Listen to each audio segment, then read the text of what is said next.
Hello everyone, myself doctor Mohammad Zahid, PG scholar in Unani medicine. तो आज मैं आपको बताने वाला हूँ एक ऐसी बीमारी के बारे में जिसके मोस्ट कॉमन सिम्टम के तौर पे, यानी कि जो एक सिम्टम मोस्ट कॉमनली देखा जाता है, जिसमें आप स्टूल में म्यूकस का आना यानी आंव का आना शामिल होता है, या फिर स्टूल में म्यूकस और ब्लड इन दोनों का मिल के आना होता है।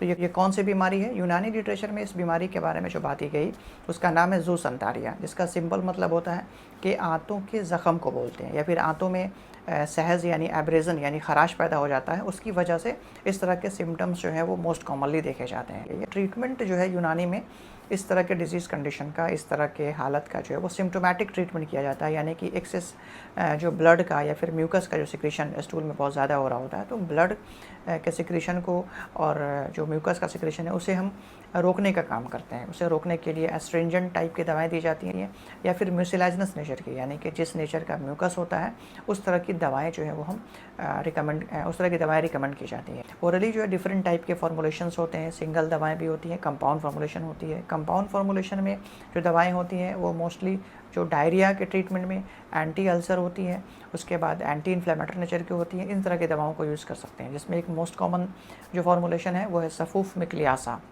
सफूफ-मिक्लियासा एक पाउडर फॉर्म ड्रग होती है। इसे आप 5 से 7 ग्राम जो है सुबह में पानी के साथ यूज़ कर सकते हैं। एक दूसरी फॉर्मुलेशन होती है जिसे कहते हैं, जिसका नाम है सफूफ-3।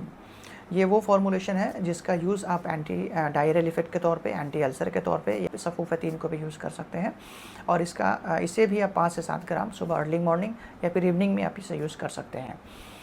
कुछ शरबत फार्मूले होते हैं, जैसे कि शरबत बेलगिरी है, तो इसको आप 40 ml बीडी के तौर पे यूज़ कर सकते हैं। ये चीज़ें जो है शरबत बेलगिरी, यानी बेलगिरी जो है वो एक ऐसा फ्रूट है, बेल का जो फल होता है, एक ऐसा फ्रूट है जिसके रिपोर्ट्स हैं कि वो एंटी अल्सर होते हैं, एंटी इन्फ्लेमेटरी होती है, यानी कि ये जो आंतों के ज़ख़म होते हैं इसे भरने में इसका बहुत बढ़िया रोल होता है, यानी इसे ठीक करती हैं।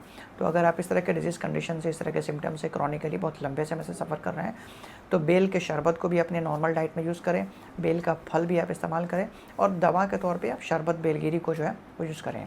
अगर आप यूनानी कंसल्टेशन करना चाहते हैं तो आप राजकीय तिब्बी कॉलेज एवं अस्पताल पटना के 29 नंबर ओपीडी, जो मेडिसिन ओपीडी है, वहाँ के आप कंसल्ट कर सकते हैं। अगर ये वीडियो आपके लिए हेल्थ बेनिफिशियल है तो आप इसे ज़्यादा से ज़्यादा शेयर करें। अगर आप चैनल पर नए हैं तो इसे सब्सक्राइब कर लीजिए, लाइक कीजिए। नेक्स्ट वीडियो में मैं आपसे फिर मिलता हूँ कुछ नए यूनानी कंटेंट के साथ। थैंक यू, बहुत शुक्रिया, अल्लाह हाफ़िज़।